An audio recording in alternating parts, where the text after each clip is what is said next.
This is Financial Standard, the definitive source of news, thought leadership and analysis for Australian wealth management professionals. Financial Standard. Take the lead. Hi, my name is Vinny and you're listening to the Financial Standard podcast. Today I'm talking with the very beautiful, very colourful Dawn Thomas. Dawn, thank you so much for joining me today. How are you? I'm doing well, thank you, Vinny, and thank you for having me on. Of course, thank you so much for joining. So Dawn, when Financial Standard profiled you a few years ago, one of the strongest themes was authenticity. You spoke about embracing your grey hair, being yourself on social media, and rejecting the idea that advisors needed to fit in a certain mould. How has your understanding of authenticity evolved since then? I think you just sit more comfortably in it as time goes by. You think less of it. I think when someone points it out to you, I think that's when you realize that it is something that's different. So definitely over the years, as more people get to know you, it just seems more normal. And it just catches you sometimes when someone makes a comment about, oh, you're really colorful. I'm like, oh, okay. I said, your eyes will adjust eventually. Don't worry. And you just move on. When you originally came to Australia, intending to pursue a career in journalism, but instead found your way into financial advice. Looking back now, do you see any parallels between being an advisor and storytelling roles? Yes, I feel that maybe everyone should go through a journalism and media studies course if they are going to be an advisor. But the same could be said about even psychology, right? Because those sort of subjects talk about connection. And what I learned about in journalism and media studies was always about the subject and how important the subject was. And for financial advisors, it's the client, right? And how important the story is and the motivation and why it would be of interest. And those things have never left me. I think it's just sort of distilled to come back in a different way. And I find those skills incredibly helpful, having had that background.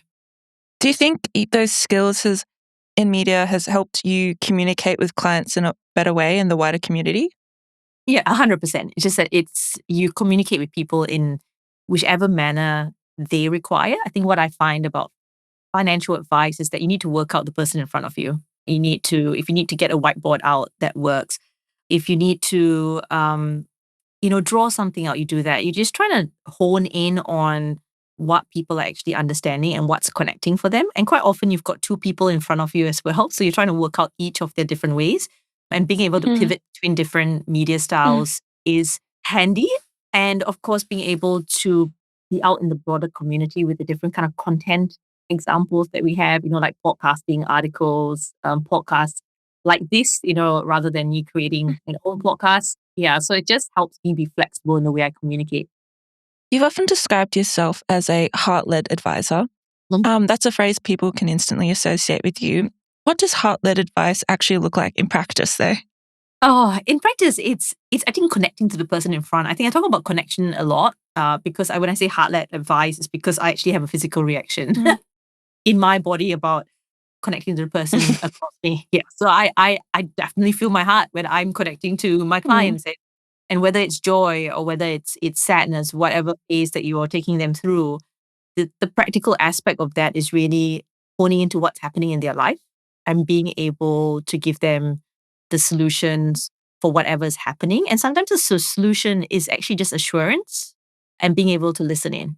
So it's very much heart-led advice is just being able to understand the person in front of you, connect to them and give them what they require through the process. In your profile, you said you became hooked on advice and because clients were entrusting you with something incredibly important. After nearly 2 years in that profession, what keeps that passion alive today? Oh, I don't know. I just get a buzz out of being with my clients. Sometimes it's addictive. Maybe I can't see myself doing anything else. And this is a really hard job, and that's why I always encourage people to know the whys as to why you want to be a financial advisor, because possibly there are easier jobs to do, and this is a hard one. But I think the reward you get for being able to step so personally into someone's life is something that is unmatched. So yeah, it's a real privilege to be able to see people through the ups and downs. Has there been a particular moment in recent years that reminded you of that work? A lot, like every day. Every day. I just met one of my long-standing clients that I've been through so much with her. And I met her yesterday and she came into the office and she just looked lighter, happier. But in the previous 2 years, she hadn't. And I was wondering whether our connection was kind of lost, but not lost, it was changing. And it's just that she had so much happening in her life with illness of loved ones, things like that, that people take on that stress differently. And seeing her, I kind of honed in, okay, what does she actually like? What does she like me to do? What does she need to get out of the way before we have a good time in the office? And that was me preparing my statement of position from the last meeting to now, because she just likes to know that her money has grown. She has a saying that is, if you watch the pennies, the dollars will come. And when I presented it to her first up in the meeting, and I showed her how much her wealth had grown, straight away it was like, okay, we can talk about everything else. And she joked about how she was going to negotiate me down for my fees, but my fees are absolutely worth it. And she, it's one of those things that, yeah, when you get to know someone through that time and stuff is happening in their life, I would say it's a kind of a daily basis with my clients. They throw curveballs at me. They give me joy. They're really the whole reason why I'm doing this. Do you feel Australia has made progress in improving financial literacy, or are many clients of the same challenges still present? Yeah, I think research says that we haven't. And I think the NAPLAN results that were released as well don't really point favorably just overall to literacy as well. No, it hasn't changed because it's difficult for people to grasp this concept, because we effectively have a complex system, and maybe as well culturally, talking about money is not a thing. There is a theory that I am studying as part of my research as well, called family financial socialization, which is really the part that parents play in how their children have outcomes financially. And I think because financial literacy or illiteracy is almost become an intergenerational thing. If your parents are not showing you the right financial behaviors, or they are not good in their knowledge, that actually gets passed down generations. So that's been my focus at the Wealth Designers through our Start Well program, that we have conversations with our clients about what things they can take back home to their kids. We've got our Start Well podcast, which tries to make it easier for parents to have conversations with kids. And I'm hoping my PhD research on Gen Z and super will help give the government more information on how we can better help, our Gen Z, our youngest superannuation members, navigate through those really critical decisions with superannuation. I'd love to talk about your PhD, which leads into my next question. Because at the time of your portfolio, you just embarked on it, exploring superannuation and financial literacy, as you've mentioned. Yes. And I saw briefly you mentioned in your post as a nominee for the Power 50 that you were researching into Gen Z and superannuation. So I just want to know, where has this journey taken you and your findings so far? Oh, it's been such a long journey. I've been doing it part-time, but it's tough, right? Like some people, you think they can do like PhD overnight. And unfortunately, I'm working full-time and I've got 3 kids. So it's going to be as slow as it takes for me to get there. And my research participants are getting older every year as we go by, So where we're at is actually we're going to start our pilot round of interviewing subjects for the first phase of the research, and then we'll kick off our first set of interviews between Gen Z and their parents, just in relation to what they feel their superannuation journey has been. And the second phase of it is going to be a survey that we will get out to a lot more Gen Z participants, and we're hoping to get about at least 400 participants on that one. And what we've learned so far really is there is a growing need to be able to get young people engaged. You've got Labour proposing that everyone gets super guarantee, even people under 18s. And I think I saw a figure that the Greens had put out saying that it would impact, last financial year, would have impacted about 500,000 young Australians if they had been paid their super guarantee. And that would have been something like, 400 million in super? Look, these are figures that I've just kind of looking at. So yeah, what we've learned is that it's getting more important to deal with. And we know financial literacy is low, and parents play a huge part in this, in guiding their kids. I think we all know that kids need help with this. And my tact is more about giving that evidence to parents, or maybe that motivation to parents as to why they should be upskilling themselves to have conversations with their kids, or just having those conversations with their kids. Just off the top of my head, because it's really fresh, I actually just read an article on this morning. But increasingly, a lot of younger Gen Zers, young adults, are turning to AI for advice. What is your take on like the value of human touch and human interaction when younger generations are seeking financial literacy and financial advice?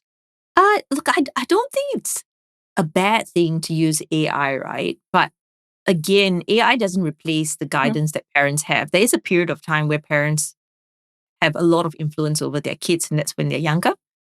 And I think parents now still value human interaction. I know with my kids as well, I am trying to get them to critically think, and it's hard with the setup that they have, because they could just ask. I think my daughter told me, why do we need to learn grammar when AI can just write it for you? I mean, that kills me, right? Like someone who's come from a background of being, yeah, I know it's sad, but I'm trying. It's a tough thing. That's the way that they're going to grow and use AI. It's going to happen. But I still would like to think that parents have a big say. I'm a parent myself, that we can actually guide them into the human elements of life and critical thinking.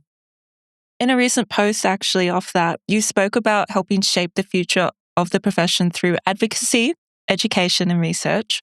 What does the future of financial advice look like from your perspective then? I think the ones that will be around are the ones who are the most human, I would say, just because of where AI is headed and what it provides solution. Maybe it makes advice a lot more affordable to people to get help. But where I think the common theme about where jobs will go with AI is that if you can do something that involves human interaction, that's where you will still survive through the job changes. So I think, if anything, financial advice, even though it leans into more of AI technologies to help with efficiencies or maybe lowering the cost of advice, will still maybe hone in more to the human elements that makes advice more powerful. You've long been an advocate for helping more women achieve financial independence. How has that conversation changed over these last 5 years? Oh, it hasn't changed, Vinny. Sadly, the stats haven't moved really. It's I feel like we're having the same conversations all the time, which is sad, because there are a lot of factors in play in relation to why there is a gap. There's a wage gap. There's a superannuation gender gap. There's multiple factors that are there. I think that's why I've circled my PhD research around young people, because that captures young women as well. And I feel that if we can get to the young people now, they can avoid what's happening to women who are older now, which is a very sad reality. So I feel actually hopeless around women who are older, which I know is not really the right thing to say, but how I respond to it is, that's why I'm getting parents to talk about things with their kids. That's where if women who are parents are also learning themselves, they're not only learning for themselves, they're learning for their kids. That's the angle I'm taking, hoping that if we can make this a multi-generational change, that's going to sweep up the outcome of women as well. Spreading the awareness around, helping to impact future generations. Since we last spoke as well, you've become a stakeholder in the business. What motivated you to take the step from advisor to owner? I think I was like, I'm not going anywhere, so I might as well invest my time and more of my heart. I'm in my 40s, and my kids are, outside of work, and the importance of finding your advice home is what I've been searching for, and that's what I found. And I feel the team at the Wealth Designers is the best team that I've been around, and we have an advice proposition that I'm proud of. So I guess the question is, why not? The opportunity was here, and it just made sense. Has having equity changed the way you think about leadership and the legacy you're helping to build? I think it's formalizing the leadership and the impact that I'm having on the business, because I think that's always something that I have done, just because it's more of how I operate. And that's just putting a bit of formality around the work that's already been done and the work that will be done in the future. What is your vision for the business over the next decade? Oh, that is I would, if I'm back to being people focused, that, our clients just continue to be happy and safe and assured and feel that we're doing our job to walk alongside them, and that our team members all are able to actually realize their own personal goals and have that satisfaction, coming into work today. I think in financial advice, the danger can be that sometimes the load or the stress, because there's so much of responsibility on us, that it feels that it's unsustainable at times. And I just hope really, even for the profession as a whole, even not just us in our advising practice, that everyone stays engaged through this journey, healthy, having some sense of balance around what they're going to go through with their family and what they're going to do with financial advice.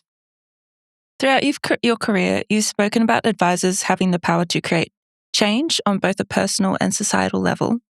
When you think about the impact you've had so far, what are you most proud of? Oh, that's a hard one.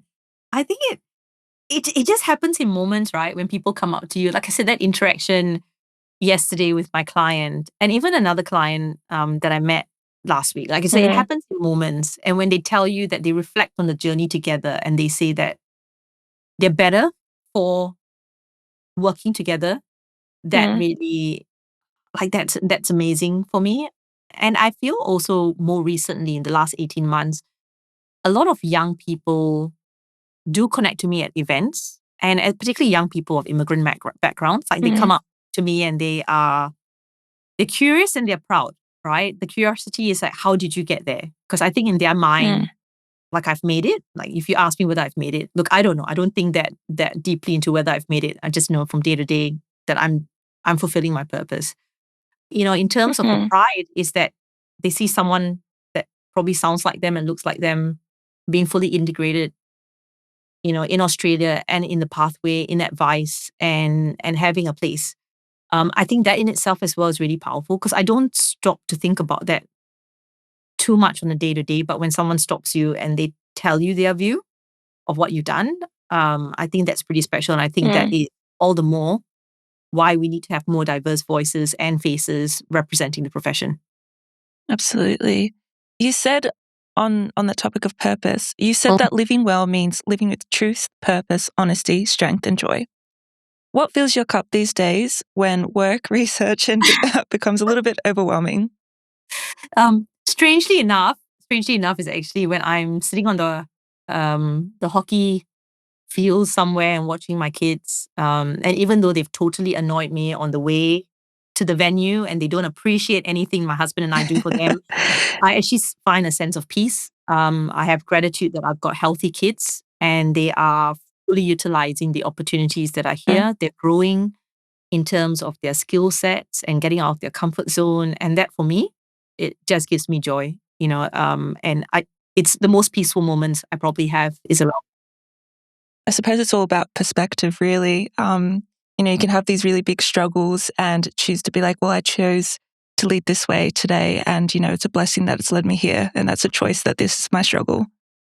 I think it can feel like a struggle, especially even women coming through financial advice. And when I had a group come to me at the Striver Brimstone event in Perth, which was a fantastic event, they came to me and they asked me, how do you break in? How do you break into the profession? Because you said, it was difficult when you were going from your student visa to your permanent residency visa. How does that work? And I said, well, the reality is that it is hard. You're going to have to pick up work where you can get it, because there's the practical sense of you needing to pay bills, but then you're also trying to progress your career. And people sadly do judge you based on your appearance, right? Can you actually do the job? And culturally, there's also a difference. Culturally, for me, with the Asian background, very used to hierarchical kind of structures where people tell you whether you're ready for things. Where in Australia, you need to be really proactive and state your worth and, and really go out there and ask for your opportunities. So, like, those are huge adjustments for people who are not on here. They're finding a home, they're learning culture, they're trying to break in. to get a chance. So it takes a lot of tenacity, but that tenacity and resilience it's what's going to keep them going for the long term. The fact that you can do all of that means that you've got staying power. Your social media presence has always stood out because it shows the whole person, not just the advisor. What's something about yourself that people who know you professionally would be surprised to learn? People are surprised that I wouldn't describe myself as an extrovert. I think that I have introverted tendencies, and that's what they get surprised with. That's so interesting. I would actually really pick you as an extrovert.